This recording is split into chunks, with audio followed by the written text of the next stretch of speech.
Côte d'Ivoire, on dit quoi? Pour le PDCI, il y a aujourd'hui une épée de Damoclès. Les revendications de M. Jean-Louis Billon. Je demande à tous ceux comme lui qui pensent, voilà les statuts et règlements intérieurs du PDCI RDA.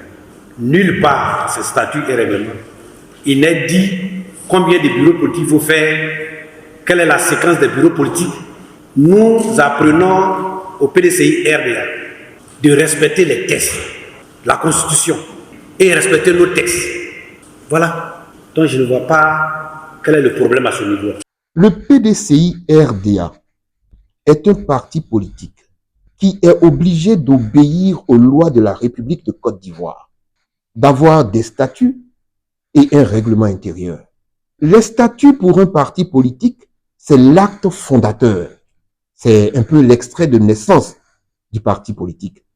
Le règlement intérieur, lui, décrit comment est-ce que le parti doit être géré.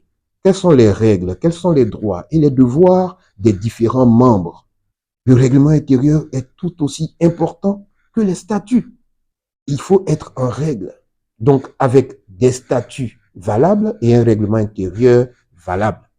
Sous peine de sanction, sous peine de suspension d'abord et même complètement de cessation d'activité du parti politique en cas de violation de certaines règles. Qu'est-ce qui se passe au PDCI-RDA? Le dernier règlement intérieur du PDCI-RDA date du 4 mars 2014. Il a été adopté pour 5 ans. Quand on fait le calcul, on se rend compte que le règlement intérieur du PDCI-RDA n'est plus valable. Est-ce possible qu'un parti politique comme le PDCI-RDA se retrouve dans cette situation, en violation des lois de la République de Côte d'Ivoire? Je vais vous dire en clair ce qui peut se passer à n'importe quel moment. Nous sommes dans une année électorale. Il y a la question des financements des partis politiques. Il y a plusieurs questions. Le ministère de l'Intérieur peut décider de vérifier la régularité de tous les partis politiques de Côte d'Ivoire. Il va se rendre compte que le PDCI-RDA, depuis plus de 15 ans, n'a plus de règlement intérieur parce que le règlement intérieur n'est plus valable. Il a été fait en 2014 pour 5 ans. Nous sommes en 2025. À travers l'article 13 de la loi 93-668 du 9 août 1993 sur les partis et groupements politiques en Côte d'Ivoire, en cas de constatation de non-conformité du dossier, le ministère de l'Intérieur en fait la notification aux membres dirigeants du parti par lettre recommandée avec accusé de réception.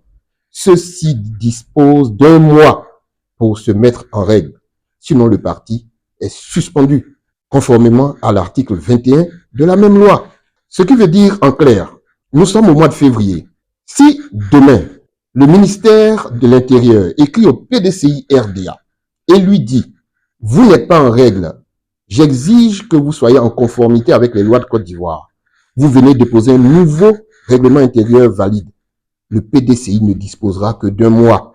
Ce qui veut dire qu'à la mi-mars, le PDCI devra déposer son nouveau règlement intérieur. On ne fait pas un règlement intérieur dans une chambre ou dans une douche.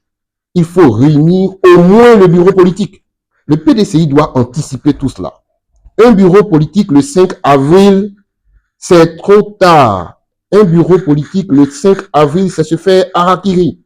Il faut faire le bureau politique au mois de février.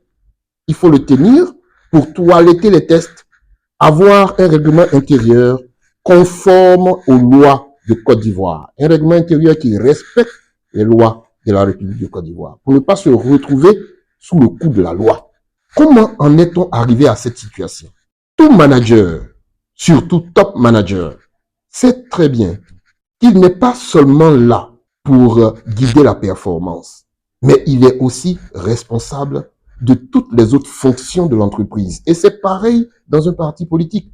Le président du parti est le premier responsable et garant de la fonction administrative. Il a donc une responsabilité administrative. Si le PDCI-RDA n'a pas un règlement intérieur valide et est passible de suspension, c'est la responsabilité du président du parti. Soit il démissionne, soit il relève de leurs fonctions ses collaborateurs qui auraient dû garantir un règlement intérieur qui respecte les lois de la République de Côte d'Ivoire pour ne pas se retrouver sous le coup de la loi. Ce qui veut dire que Jean-Louis Billon a raison, lui qui réclame depuis plus d'un an un bureau politique et le Congrès. Voilà, il était au devant des choses, donc il savait l'urgence, il sait exactement ce qu'il y avait à faire. Pour avoir dit la vérité, Jean-Louis Billon a été convoqué à passer devant le conseil de discipline. D'ailleurs, le conseil de discipline comptait apprécier la situation de Jean-Louis Billon sur la base de quel texte, puisque le règlement intérieur lui-même n'est plus valide. Sur la base de quel texte, puisque le règlement intérieur lui-même n'est plus valable. Voilà pourquoi il est important que le PDCI-RDA écoute ce que lui dit Jean-Louis Billon. Il faut un bureau politique le plus rapidement possible, suivi d'un congrès.